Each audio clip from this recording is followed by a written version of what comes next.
Welcome back to the Football Terrace, and we have gone genuinely old school today for a bit of content. I'm out and about this morning and I thought, you know what?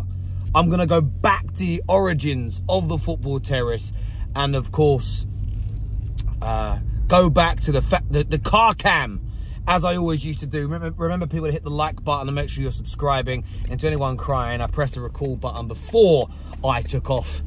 And it's hands-free, as you can see. But it's a really big weekend for Premier League football. And I'm not going to lie to you, I'm excited. I'm very, very excited about it.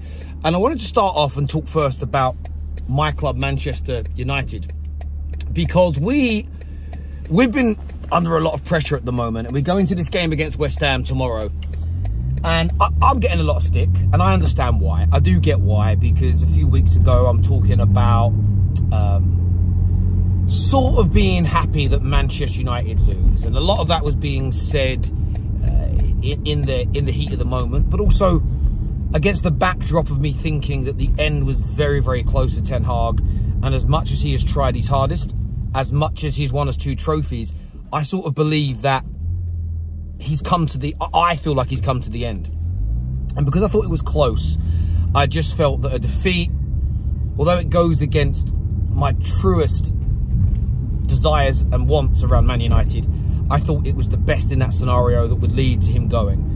But it does appear now that he is going to be staying at Man United for a while yet. There's reports today that United have been talking to other managers. It's already kind of been played down as, I want to say this in the right way, it's kind of already been played down as future planning and like a contingency plan, but they're really behind the manager. None of us really believe that. Names like Thomas Frank, names like Alonso, names like Almiron, and of course Inzaghi are all on this list. And Xavi is one who Man United have reached out to in the last 10 days via intermediaries, although we don't need to use intermediaries because he's not employed by anybody, to sound out the possibility of bringing him into Manchester United. And like I've said before, there's certain managers on a subjective, personal, passionate side. When it comes to Alonso, I like Inzaghi. I actually quite like Thomas Frank, although I think the other two are better managers with stronger CVs. Xavi is someone who I'm not sure on, but he has managed one of the biggest clubs in the world that certainly has the same type of media attention that Manchester United get. And knowing how to handle that kind of Beatlemania attention, I think is a real thing. I'm not too sure if that cut out there. My battery sign came up. I did swear. Maybe it's in there. I don't know, but we leave it in. We don't edit these. We're going old school.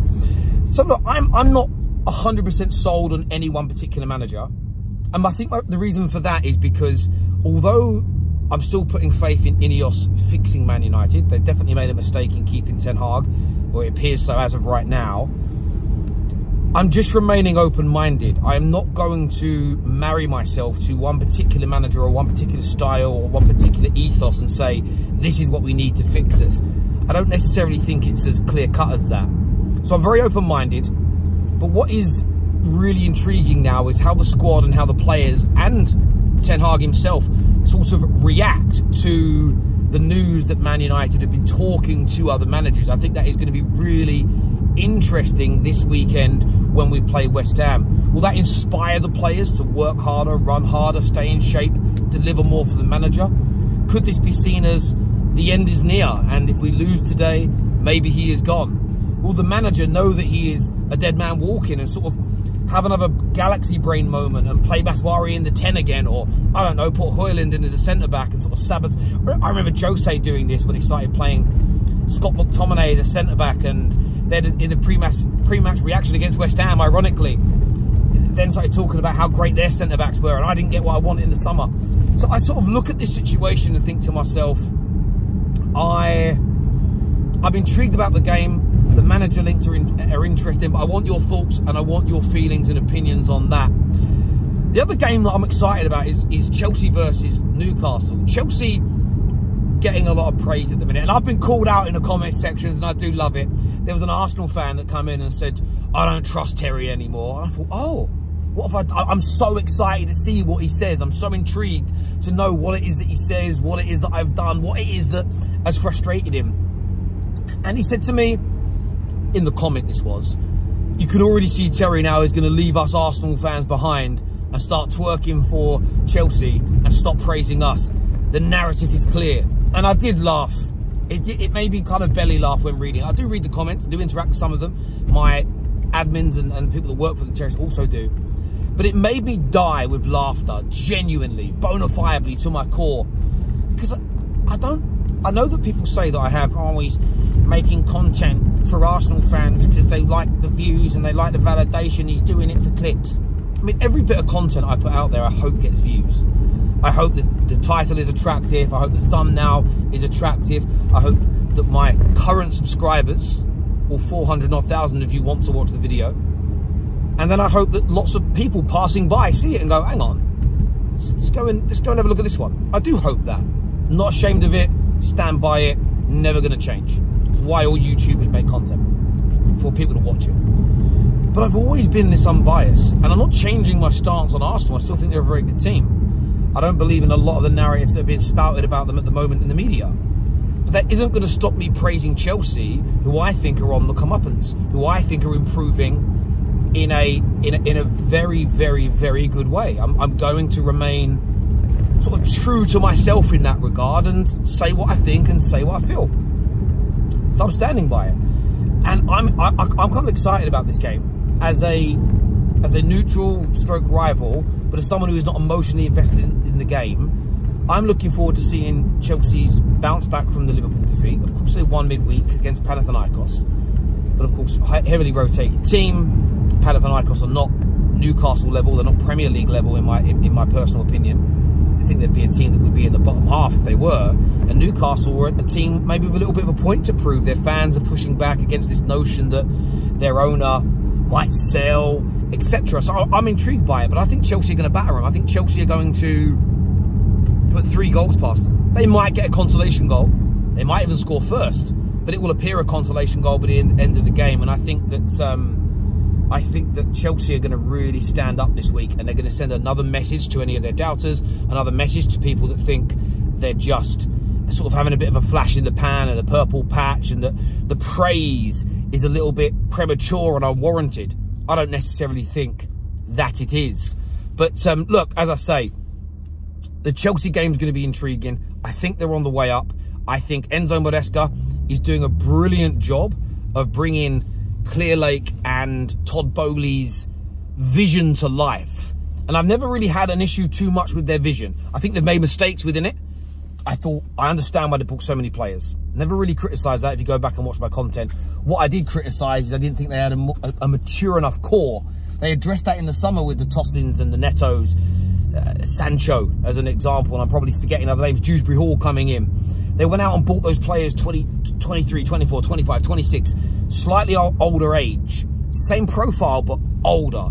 And I think that has helped them tremendously. On top of that, what I think you have seen is just a manager who is on the same page as the owners and the board of directors, and it's all coming to life. Previously, I think they've employed people who just viewed the game differently, who maybe didn't buy into the vision, and it's putting oil and water together. So I'm really intrigued about this. And of course, there's a big one, and I am going to do a full preview for this game. Some of you are going to say, why does it matter when I say what I'm about to say, which is, for all of you that care, I'm going to do a full preview, break the game down, and everything else. But for me, at the beginning of the week, so I want to address this now in case anybody, because someone will probably clip up what's going to be said in my preview and go, oh, Terry's a hypocrite, he's a flip-flop. I'm not I feel like a flip-flop is someone who changes their opinions depending upon which way the wind is blowing, but also doesn't address that they've changed their mind. I think someone who changes their mind is not a flip-flop per se. Maybe if you change your mind about the same subject every other week, you could argue that. But I think this narrative that if Arsenal don't win, their title hope's over, their season's over, that Arteta must go, I think is starting to become a little bit over the top. And I know a lot of people are going to say, oh, here he goes again. Terry, he's glazing Arsenal. I don't necessarily think so. I heard Giuseppe say on the Top 6 show last night, and I re-watched the show, because sometimes when you're in it, it's hard to listen, because you're interacting with the viewers, you're checking breaking news.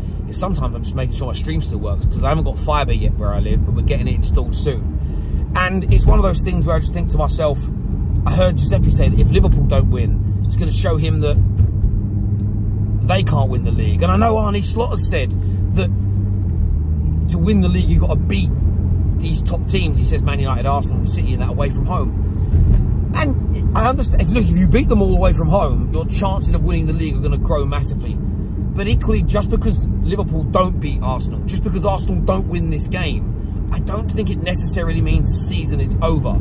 City are still the favourites in most people's opinions, even if they win. Yes, it becomes a little bit harder, but we are 9 games into the season, and I don't think either team are going to lose this title this weekend. Personally, I don't. And I've also decided, I've looked at the camera a few times while I've been moving. They told me this wasn't going to shake. It was an anti-shake stand for the camera. It's not. So I'm definitely going to take this one back and get a different one, but there we go. But look, as ever, I want your views and I want your opinions on the upcoming games. Full preview for the big one between Liverpool and Arsenal is out later today after the match reactions for the City game. As I say, your viewership, you guys tuning in, means so much to me. It really, really does. I appreciate it so much as well. I'm going to start bringing car cam back, I think. I like to recycle content. And remember, I was doing car cam stuff before James Corden did his carpool stuff, you know. So I want to point that out to anyone. Not that I invented the concept, but all the OGs are going to be like, oh my God, he's back in his car. And I like that. It's kind of nice. But I want to thank everyone for tuning in. Hit the like and the share button. Make sure you are subscribing. I'm not going to end the stream either, by the way, till I get to these traffic lights that are on red just ahead of me, so that I can legally press the button on the screen. Although, you're allowed to touch a sat-nav when you're driving, so surely touching the button is okay. I don't know. Until next time, people, take care, goodbye, God bless, and I will see you all again soon. Peace!